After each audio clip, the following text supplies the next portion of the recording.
evening, everyone, and welcome back to ESC. While an electronic speed controller is known for burning out, the Extreme Scrutiny Club are back for another batch of episodes. Every 2 weeks, each of your hosts brings a robot to the table for us to debate, appreciate, or humiliate before we cast our votes on whether or not it should be immortalized in the arena or cast into the Pit of Oblivion. Once again, we are your hosts. I am the Empress, Reira. I am New York, Mitch. I have now been dubbed the Evil Dork, Oliver. And this week, guys, we are talking about Series 1 of Bugglebots. Hey, I've been looking forward to this. Whoop, whoop. But since this is quite a new show, Reira, since you've been more involved with us than either Mitch or I, would you like to take the floor and just give us a recap on what Bugglebots is? Oh, absolutely. So, as Oliver implied, I was a production assistant on Volume 1 of Bugglebots. And for Volume 2 of Bugglebots, I will be competing under the wonderful watchful eyes of Team Zanbots and their robot Splody Boy. I was more than honoured to be allowed to join. Both myself and Oliver actually applied to Season 2 of Bugglebots with our own robots. Oliver with an awesome robot called Crossblow, myself with a pusher bot called Arcana. Unfortunately now been to make way for much cooler robots from Team Roll Initiative. But yeah, Bugglebots is something very interesting because it's, to describe it in a very easy and light way, it's beetleweight robot.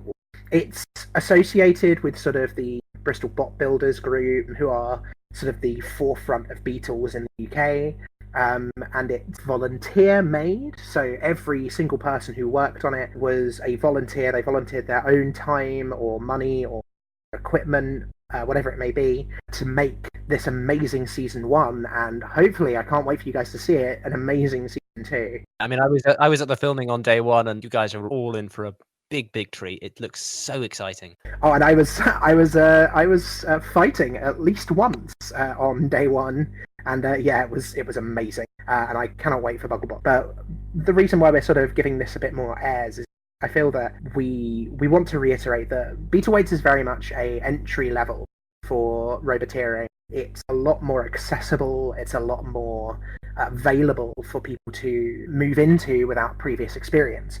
For example, with myself, Nat 20, my first build of the Nat robot, was actually a complete and utter commission build by Sam Price. And to a degree, you know, the fact that I could buy a robot essentially and then compete, to me, was fantastic. And I mean, again, you see a lot of sort of kit bots and things at Beetleweight, because Beetleweight is such a accessible and nice weight class to join at. But I feel that we need to reiterate, because of this, the ESC podcast is very much a debate podcast. We will definitely lambast and throw myriad insults at a robot, but at the end of the day, we are very, very much in great respect for any robot builder, any roboteer, and any robot worth its salt. Like, honestly, all robots are accepted and all robots are respected, and we do this out of the love for the debate. Yeah, we're just here to entertain. No, sorry. We are here to entertain. Our opinions mean as much as our opinions can mean, and we do not claim in any way to be armchair builders that could go out and build a robot better than, you know, your tombstones and your hypno discs. We don't claim that we can do that, and we don't claim to know everything. No. We have the experience and the knowledge that we have from the various things that we do. For example, you know, I build beetle weights and ant weights, and well, I'm trying to. Oliver has had experience with, I believe, mantis weights and now beetle weights. And as much as Mitch is a fan, Mitch also does a lot of stuff with CAD software and building robots for, is it Robot Arena 2? Yeah, Robot Arena 2, I host Orcs Wars. But that's the interesting thing, because like you two have a different viewpoint from me, because you have built stuff, you've taken part in Buggerbots, whether it's as production or you've gone to actually drive your robots, whereas me, I'm a fan, so it's a completely different viewpoint. And I agree with your point. We're not armchair specialists. We're all just big fans at the end of the day. We love reviewing these robots, whether it's saying great things or saying that it deserves to be in a pit. We don't mean it. It's all just good fun. Absolutely. Having said all of that, I think we should get on with the show, because I think, you know, as we say, we are here to entertain, and I think that we best get on and do that. Woo! Let's actually entertain our fans. Who'd have thought that was what we were here for? I know. been overwhelmed with the reaction to of recording. The first episode has gone up, and the second episode will be up tomorrow. And we're so pleased that you've enjoyed it all. Absolutely, yeah. It's been fantastic, and we're looking forward to seeing more. Having said all of that, we have got plans now to slightly refine the format to make it a little bit more entertaining. The pitch time for each robot will now be shortened to just 3 minutes, and we will be extending the debate time. We will still be trying to keep it roughly to 10 minutes, but we also feel that if things go on a little bit further, then we're not going to be about trying to finish as much of our discussion as we possibly can. So, having said all of that, who would like to start today on Bugglebots Series 1? I'd be more than happy to start to talk about the best green boy that there ever was and ever will be at beetleweight, and that is the wonderful Maximum Drive. I should be offended, given my robot's going to be green. I'm green as well. Why aren't I your best green boy? Look, we can be honest and we can be lovely, but do you want to take on Maximum Ogre-Drive, given the choice? Right, that's it. Rolling up my sleeves. Where is it? My robot is green. You know, my robot has green HDPE in it because it was built by Sam Price, and he only uses green HDPE. I think you should disclose that little bit of bias beforehand. Hey, look, I'm taking this from purely a point of view of the robot. As much as Sam Price is a absolutely awesome guy, and you know, an inspiration to help me get into beetleweights, I think this is about his robot, Maximum Ogre-Drive, and not about him. You've got 3 minutes on the clock, so feel free to gush all about this robot, and your time starts now. So, Maximum Ogre-Drive, based a little bit on Sawblaze from BattleBots, to Sam's own admission, is a overhead sawbot with frontal forks to pin and rip apart the top armor of beetleweights. Knowing beetleweights as well as I do, I initially went in with an Axebot for that exact same reason. Top armor in beetleweights is not necessarily the strongest. But I think Sam has developed the apex predator when it comes to that by making an overhead sawbot that will, you know, top armor as if it was break. He's had some fantastic fights. I mean, just to name the standout one to me, Maximum Ogre-Drive versus Wee-Woo is still probably one of my favourite fights of all beetleweight history. And I mean, some of that does come down. I said that we wouldn't talk as much about the driver, but a lot of that is about Sam Price's driving.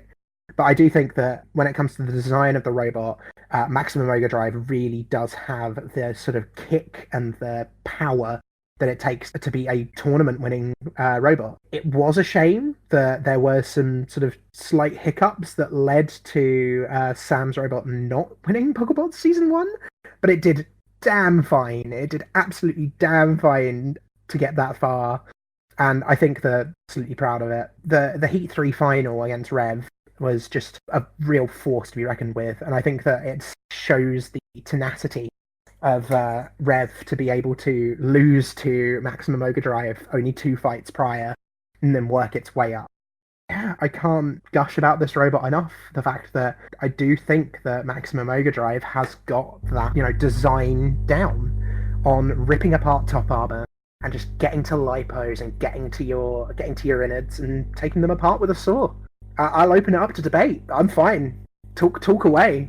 Right, well, I guess I'll start and say that I really love Maximum Ogre-Drive. Not just because it's named Ogre-Drive and it's a pun, and orcs, ogres, goblins are similar creatures. I mean, I think we should take a moment to mention his featherweight Get Shrek'd. Oh yeah, absolutely. Sam Price is a genius when it comes to naming his robots. I mean, this is from Team... is it... Oh, his actual team called, in fact. Ogre-Kill, yeah. I feel bad not knowing that off by heart, but... And it's a shame we can't just have Smash Mouth going on the whole time this episode. Who says we can't? Mitch, do that in post. No, please don't. Please don't. The copyright gods will not allow it. No, they won't. We'll be shunned and beheaded and whatever else. That's probably a bit too harsh. Whatever, it doesn't matter. But no, pun aside and orky, ogre, whatever nature, I think it's just a really nice looking robot, and you can see the saw blade resemblance. The Zor. The Zor. But You said that, okay, we shouldn't focus too much on driving, but the driving was beautiful. I know, like, it's the driver, and okay, we're focusing on it. I meant more that, I do have a particular bias when it comes to Sam as to the fact that, I genuinely think he's an awesome guy and genuinely think that he's, I didn't want to put it out there that, this was why I was picking Maximum Ogre-Drive, because I'm actually picking it for the effectiveness of the bot. And yeah, we can bring the driving into it. I just didn't want it to be, Reira really likes Sam and thinks he's really cool. I wanted it to be Reira really likes Maximum Ogre-Drive and thinks it's really cool as well. Right, well, in that case, the driving was top-notch. In fact, I'm pretty sure Maximum Ogre-Drive won Best Driving from Bugglebots Series 1. I believe it did, yes. I can double-check this. Yes, please do. Honestly, it really deserved it. We've mentioned that fight with Wee-Woo, but to be able to grab and get hold of a robot that is half the size of your standard of Beetle, had brushless motors. They were incredibly zippy either way. Wee-Woo were crazy. Yeah, so fast and so just berserk to be able to then get the grabs and cuts that he did in that fight. Yeah, the Wee-Woo fight. I know Reira mentioned it, but that was such a good fight. Like, he managed to get them together twice throughout that whole match, which bloody difficult to do so. They're nippy little buggers. Best driver was Sam Price for Maximum Ogre-Drive for season 1. Well deserved it was. Well deserved, absolutely. Like, I know Maximum Ogre-Drive was in the I can't remember the term for it. It wasn't in the grand final. It was in the Rumblebee. Thank you. That's it. I was trying to find the word. And yeah, it's unfortunate it came up short, but it's such a good robot. It is a shame that it didn't get into the grand final, but such a great robot. The gashes in sore loser though. There were photos uploaded to Facebook and things after the fight, and man, it was scary the way he went through the metal top armor. And again, that's what I'm saying. I think Maximum Ogre-Drive genuinely is the apex predator against top armor in Beetles. I think that you could do whatever you want to throw something on top of your robot, but Maximum Ogre-Drive is still going to get through. Especially with how well robots like Sawblaze and Scorpios have been doing over in BattleBots. They find this saw meta to work and be effective and bring back circular saws in a way that we never thought we would see them again. The weapon of Robot Wars in the 90s, in Series 1 and the American Live events, and weren't really given any credit, but even house robot like Dead Metal is forced to be reckoned with. I think the circular saw genuinely has been overlooked as a weapon, and again, speaking of my own experience with beetleweights, I say that Arcana has been shelved for Roll Initiative Robotics, but to be fair, that's because we're trying to redesign it with that sort of old school season 1 wedge with a circular saw in the front of it. Yeah. Because I genuinely do believe that pushing something back and circular sawing it is the way forward. I won't comment on my mainline Beetle because that's got some exciting things coming for it, but circular saws in Beetle weights are just good. And I think even all the way up, like you said, all the way up to heavyweights. And I mean, we're even seeing some at featherweight. I mean, Sorcerer looks amazing if you guys have seen it. I got to see that in person at the Bugglebots filming. It was on display in the foyer area. It was, yes, at season 2. It looks so good. I cannot wait to hear I can't wait to hear how well it does.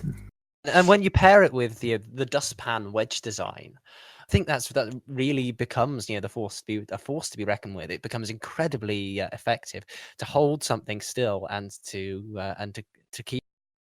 And I think the dustpan has got a lot of mileage going forward in future robots. In fact, one of my Robot Arena 2 builds is a 4-wheel drive Axebot called Knighthood, and the latest versions of that has been equipped with a dustpan wedge, which allows it to keep robots immobile while the axe is firing. And it's just such a clever and effective use, and I really think it's going to take off going forward.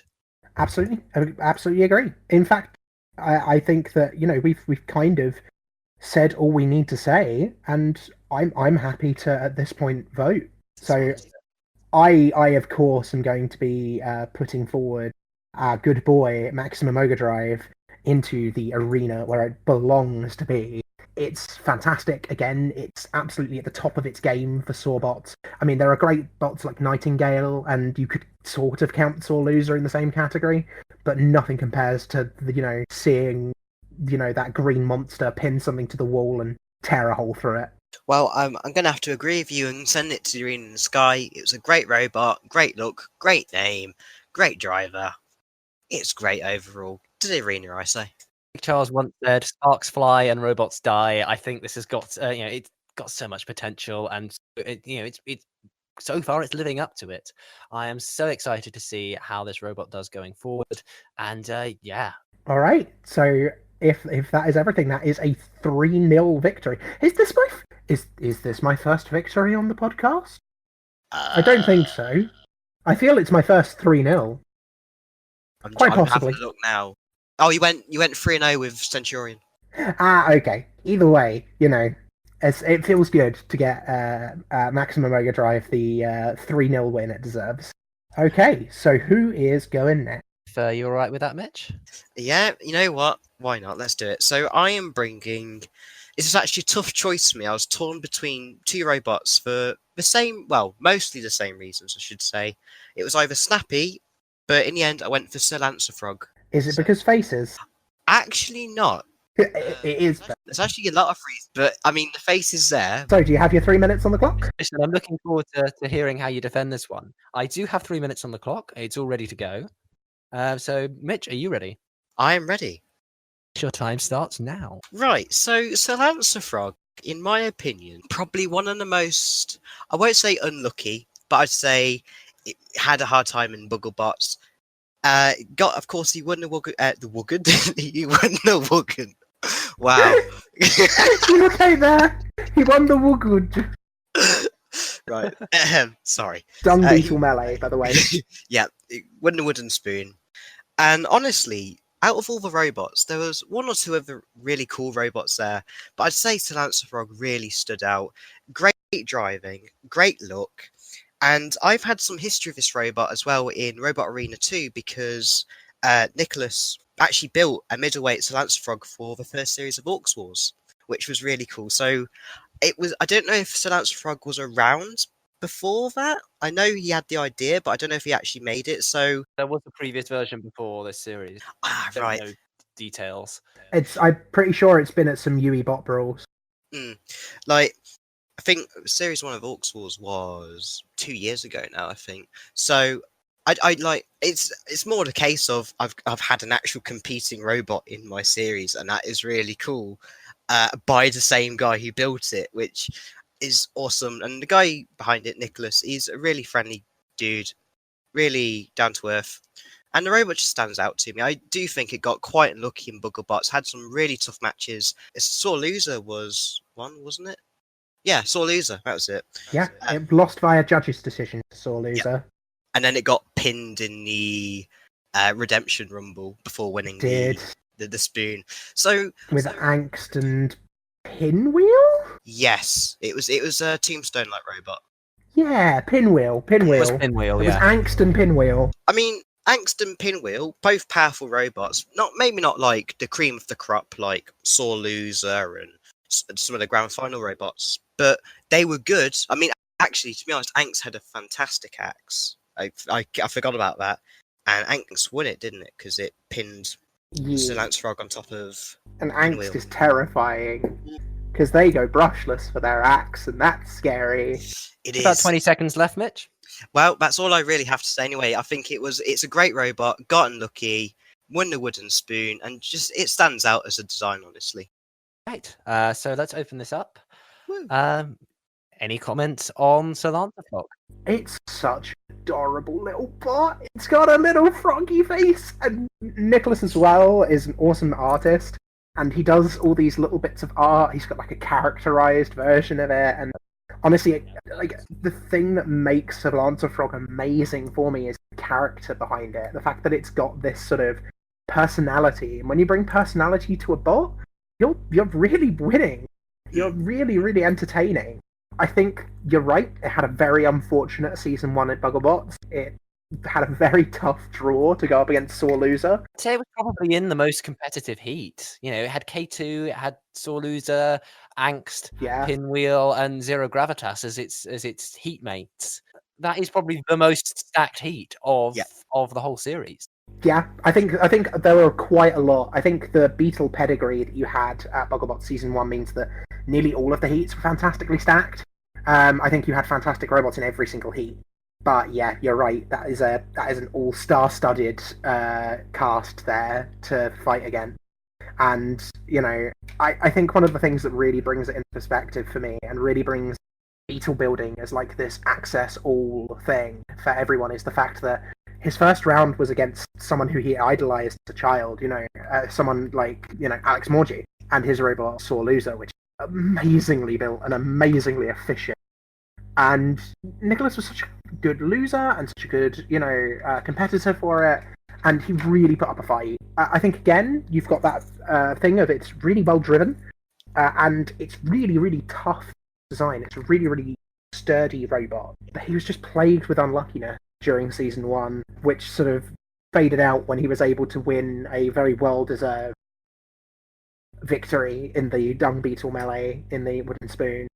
Yeah, it's a really good bot. There's not much I can really criticize about it. There were some design flaws that he's improved in the next version. Yeah. But again, every robot has those, and I think that the fact that he was able to control those and be such a good sport at the same time, an entertaining force, there's no way I could criticize this bot. Well, something I wanted to discuss was the new version because there are definitely a few elements, in my opinion, about Lancer Frog that I just felt were a little bit lacking in Series 1. Yes, he had an awful draw, and it was incredibly unlucky to be in such a heat with a robot with such pedigree as Lancer Frog has. But yeah, I don't know. It just, even when it began to sort of pick up speed and gather momentum later into Series 1, if I was going to criticize it, it doesn't like it's got the same excitement factor as something like Captain Doom. I think you're going to get that with anything that is just a wedge, though. Well, this is why I was naming other. This is why I was naming other wedges, because I feel like at least with the other wedges that we had in Series 1, they rammed things across the arena fairly quickly thanks to the 4-wheel drive. But maybe it was just the draw that it had, but I just didn't feel like that the lifter combo that Nick had set up for Series 1 was quite doing the justice and allowing him to get the control in the fight that he needs. But I do know for the second series, he's gone over to a 4-bar. I was a little bit miffed about when I discovered that because, of course, I was entering a 4-bar into Bugglebots Series 2 and thinking, oh yeah, this would be a nice, unique design. And then when I saw a Lancer Frog had got it, I was like, well. But at least we've got 4-bar lifters in around. It's it's such a great weapon type. So. There are now a few 4-bar lifters around as well because Sir Lancer Frog isn't the only one, but I have to keep my mouth shut because spoilers. Yes, of course. No, I know exactly which robot you're talking about. But yeah, I know I'm hoping that going forward, like I say, this is my own personal opinion, that having that 4-bar lifter setup will allow him to just get a little bit more control in the fights, to be able to push robots around a little bit more than he was perhaps able to in the first series, and even in some of his live fights in Yui and so on. Yeah, incredibly impressive, and as we've said, incredibly durable machine.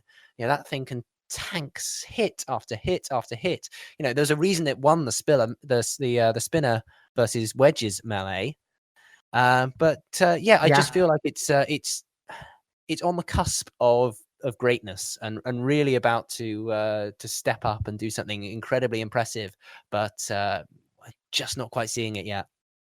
All right, I'm ready to throw my vote.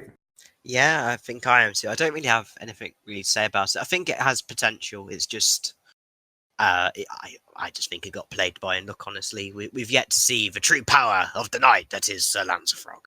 I have to agree. I do have to concede that point that in Season 1 we really didn't see the best Sir Lancer Frog had to offer, and that is a real shame. Okay, so I will be casting my vote and putting that robot, that froggy boy, up to the arena for its tenacity, its never give up, and its ability to, again, tank some amazing hits. And yeah, it's a shame that it didn't do better, and it is a shame, but I don't think that my personal opinion is affected by that.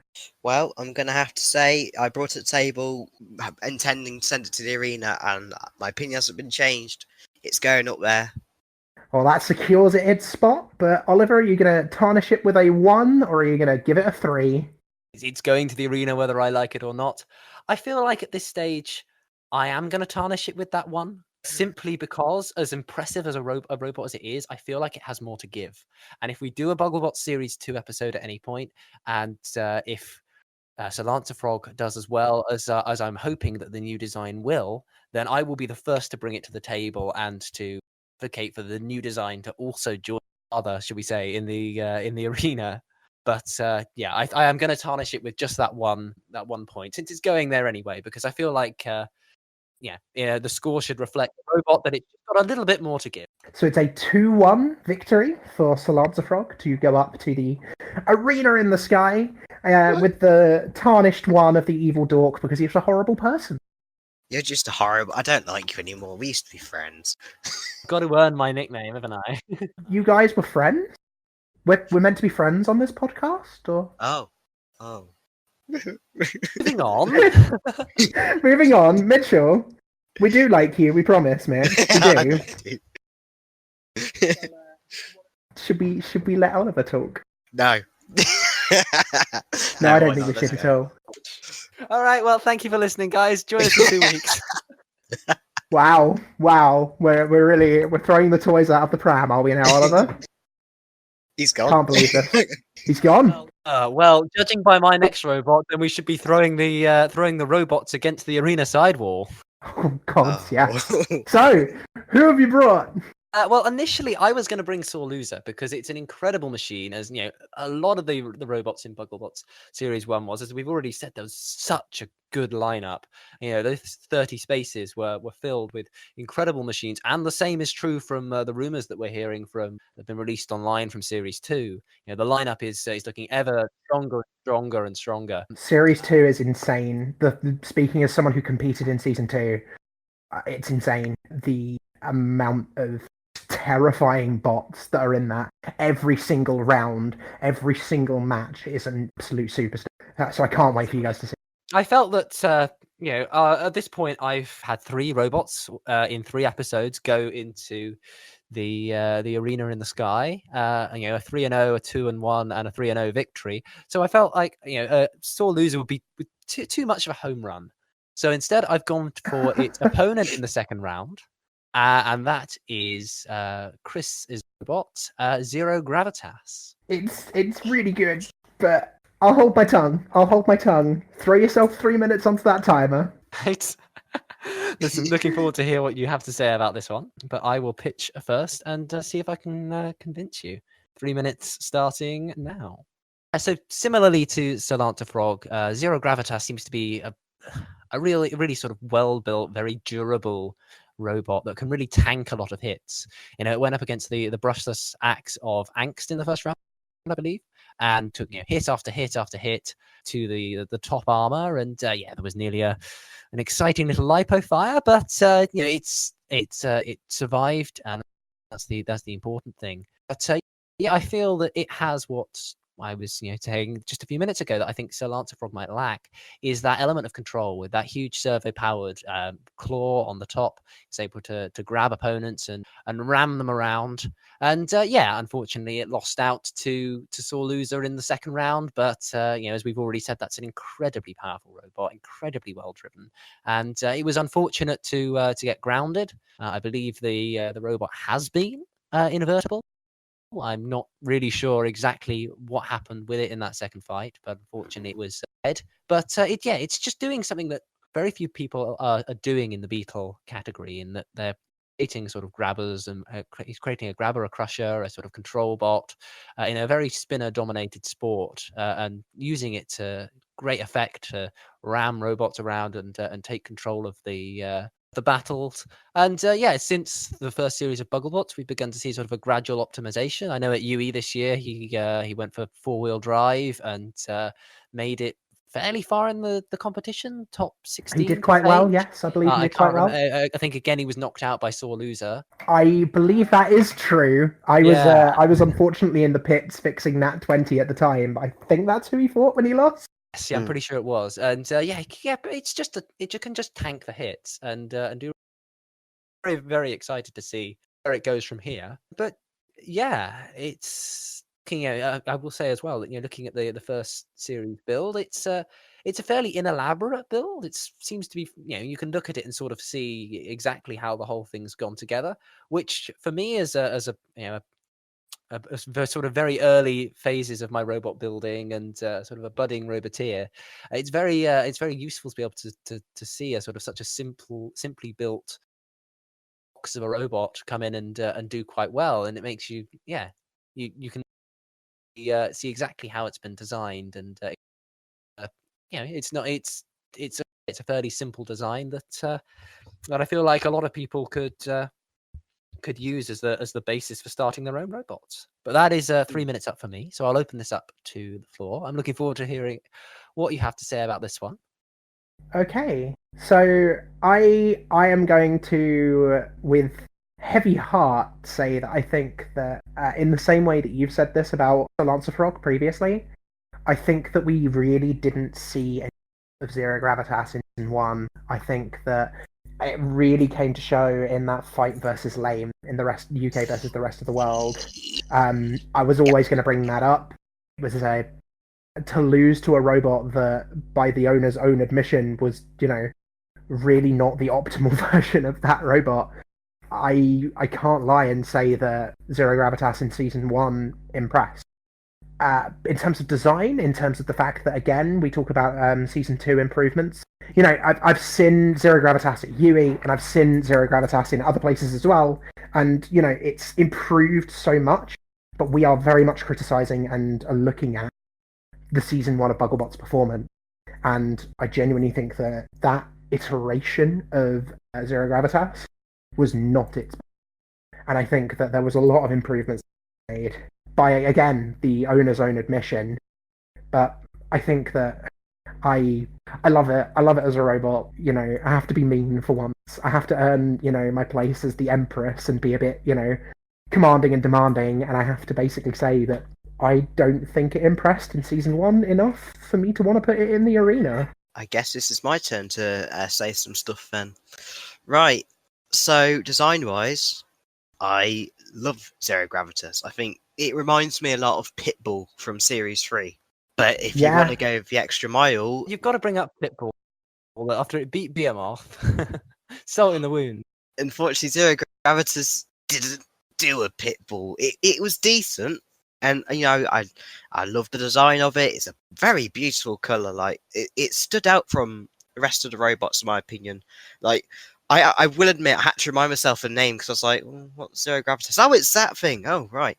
But performance-wise, sore loser, dare I say this term, I'm gonna kick myself saying this, it got yeeted across the arena. That is an amazing phrase, and you should not kick yourself for ever using such a brilliant term. I think you have to bear in mind, it is sore loser. It's certainly it was runner-up at UE, I believe. It's one of the best spots on the scene at the moment. It's a fantastic robot, don't get me wrong, but the thing is that I'm taking this on the fact that it also lost to Lame. And yeah, I wanted to build on that. Because, yeah, if it lost to Sore Loser... I mean, God, it lost in a fantastic fashion to Sore Loser. It got sent flying. It had its face ripped off, and the poor thing, it needed to be put down after that. But then it comes back, it fights Lame, and... I wasn't a fan of the fight, honestly. Like, Lame, by self-admission, like Reira says, wasn't the best. And it somehow won. With one wheel on its... Well, both wheels are working, but essentially one wheel on its wagon, one wheel wasn't working. It was essentially... and this might come across a bit harsh. I would call it... what's the phrase I'm looking for here? Bugger. I can't think. Buggerbot. I don't... No, not Buggerbots. Where do we get in that? Episode title right there, guys. Buggerbots, yeah. No. I'm putting my foot down. Oh no. Right, no. Basically, the fight reminded me of Deator versus Tornado, but in a much more minor sense. The fact, love, you've got the Irish robot beating the robot that really should have beat it, but it just kind of... in this case, it made a mistake instead of breaking down, and then, I'm just going to pit you now. Yay, I win! Woohoo! it was just, that was such a resounding defeat in my opinion, that it really kind of leaves a big mark on Zero Gravitas's record. Losing to Sore Loser, no shame. Losing to Lame, Well, season 1, Lame is, again, as all these robots are, because Beetles is a constantly shifting. All of these robots have, been improved since, even to the point of the upper end, superstar like names like K2 and Sore Loser. They've all been changed and upgraded and updated since, and I think that's something that we need to take into account with the fact. Yeah, I'm having a great time being mean about Zero Gravitas, but still a great robot, and it's become an even greater robot since. And yeah, and I think I you're right. We do have to mention that lame fight, and yeah, it is in both senses. It's a lame fight. Yeah. And your pun was extremely lame as well. I mean, it had control during the lame fight. Don't get me wrong. It was able to get a few grabs in, and that's the thing. Don't get me wrong. Chris trying to make a crusher / control bot in a meta full of spinners and wedges is extremely admirable, and to the fact he's done it to this level and this effectiveness, again, it's brilliant. But it was unreliable. Let me try and pull your opinions back a little bit, because we are, focusing on this fight quite a lot, and understandably so, because it is, one of the major fights that it has in the competition. Unfortunately, being knocked out so early by Sore Loser, and the way the format works in Series 1 means that it doesn't have option. It sort of is, its fights are cut short. Yeah, unfortunately, being a losing semi-finalist in season 1 means that's it. That was your lot. Yeah. I think that the Bugglebots team are very aware of that sort of feel. Yes, indeed. But I mean, what I would say is that it was not an ideal performance, and I think the rope of Lame's chassis was just a little bit too difficult for us to grapple properly. But up until the pitting, at least, it was a fairly evenly matched battle in terms of driving, and even though led up to par, up to standard, it was maybe supposed to be in the first series. We not count out. I'm honestly not sure how, but we cannot count out his driving skill. And just having the one wheel on the robot to be able to then navigate and crab walk around the arena enough to knock Zero Gravitas in, it's a testament to his skill. But outside of the lame fight, he was out of control in the Angst fight, despite Angst having a wedge and design that allowed him to ram the robot around the arena. It was fairly close and tense battle. And then later, I'm going to bring this one up. The boss battle of all things, Zero Gravitas was almost perfectly designed to clamp onto the arms of featherweight Crabsolutely Clawful, and of course that machine has got such drive power, being a featherweight, that it wasn't really able to do anything with that. But it was one of the better adjusted robots. I'm kind of glad that you brought that up, because that was that's sort of the fight that made me look at Zero Gravitas in season 1 at least and go, yeah, I do like that design. Other than it being cool and funky, it's actually kind of like cool. And as we've said with Lancer Frog, being going throughout the competition from start to finish, only picked up steam. Extra fights really allows us to see what these robots can do. In the case of Lancer Frog, a melee, and in the Dung Beetle melee, and with Zero Gravitas, and unfortunately the rest of the world fight really did put a scar on an otherwise fairly respectable reputation. But I think it again demonstrates the kind of robot that it is in that boss battle. Yeah, agreed. I've got to say that it did a fantastic job. It did a fine job in that boss battle. It was pretty clear that the Beatles weren't going to win from the offset, but even so, it performed fairly well. Okay, I think I'm ready to cast my vote. I think Yeah. I will have to send Chris Trudgeon many apologetic messages afterwards, but and again we stress again that where of course this is a bit more personal when it's not, you know, robots from the 1990s. Who knows where their owners and controllers are now. When it's people that are friends with us, like is true with Bugglebots quite often. You know, this is not something that is personal. This is not something that is, you know, meant to be a dig at the robots. This is just a bit of debatey fun. Yeah. But that being said, I don't think my opinion's been changed. I think that season 1 Zero Gravitas had a lot of potential behind it, but it wasn't just Zero Gravitas, it was Zero Effect. I'm throwing it to the pit. Ali, I think you should go next. I will take the next one then, given that fairly obvious what I think. Yeah, I certainly think that as we said, there are flaws in the Zero Gravitas design in the first series.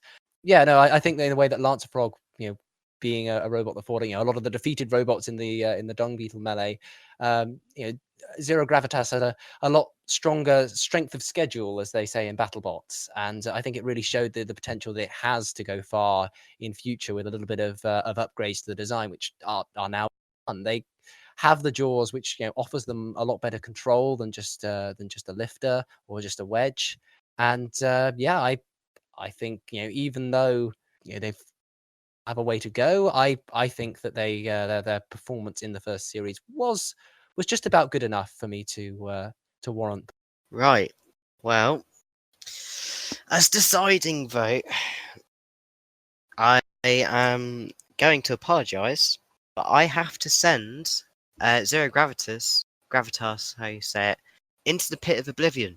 Now, I do just want to say, I do love the design. I know I said that at the start, but I'm saying it again. I do like the design. I compared it to Pitbull, and I'm just hoping that the upgrades make it more of a growler. Just to make a reference there. But the potential's there, but we haven't properly seen it yet. So a bit like what you said about Sir Lancer Frog, I'm going to have to say the same about Zero Gravitas. So I'm sorry, but it's going into the pit. Oh no, my first loss. It is. Oh my god, it is as well. We finally toppled the evil dog. I had to try. Yes. I didn't want to make it easy for myself this time. I think a fantastic roboteer like Chris Trudgeon, and I think the way to describe him really is with such an ambitious roboteer as Chris, because his designs never lend to being easy to make, despite the fact that Zero Gravitas looks, as you mentioned, quite simple. I don't think it is at all. But yeah, I think that Chris is going to keep improving that bot and make it genuinely awesome machine.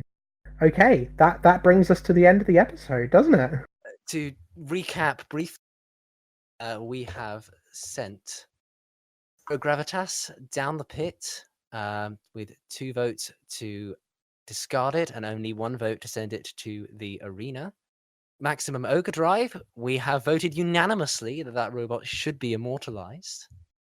And lastly, with Sir Lancer Frog, that has also ascended to the arena in the sky, 2 votes to 1. You tarnished its record, you horrible person. He is the evil dork for a reason. Yeah. Decided we're going to cut the teasers for future episodes going forward. But all we can say for now is that we promise you we have got some very exciting things coming up in the next few episodes, including our first guests on the podcast, bringing in new blood to argue and debate, and we're very, very excited to bring that all to you in 2 weeks' time. So, until 2 weeks' time, that is everything from us. You can find us in the normal areas. You can find me as Team Roll Initiative on both Facebook and Instagram, and you can find me as Reira the Bard on Facebook. And of course, you'll see me around on the Shuntposting community as your Empress of the moderators. And yeah, as before, Team Motte and Bailey on Facebook. Got some exciting things planned. The robot is nearly finished and should hopefully be making it to the next Bristol Bot Builders event if that goes ahead. Fingers crossed. And also just check out the ESC Facebook page. We'll have all kinds of updates on there, including behind the scenes stuff and reveals of things that we're planning and thinking in between episodes. And that's the place to be for all the updates. And as for myself, well, you'll find me on YouTube under the Orc Corp, but you'll probably find me looking around on Shuntposting, and I'm fairly active on Game Tech Mods as well. Thanks for this week, guys. Yeah, and we will reconvene in another 2 weeks. We should probably do the whole like, subscribe thing. Oh fuck yeah, we should. As much as I hate doing it. And of course, also before we leave you be, you can of course like, subscribe, and continue to watch our fantastic and wonderful debates on whether robots are arena-worthy or pittable every single 2 weeks when we decide on robot talk. And that'll be everything. Have a fantastic evening. Bye. Bye.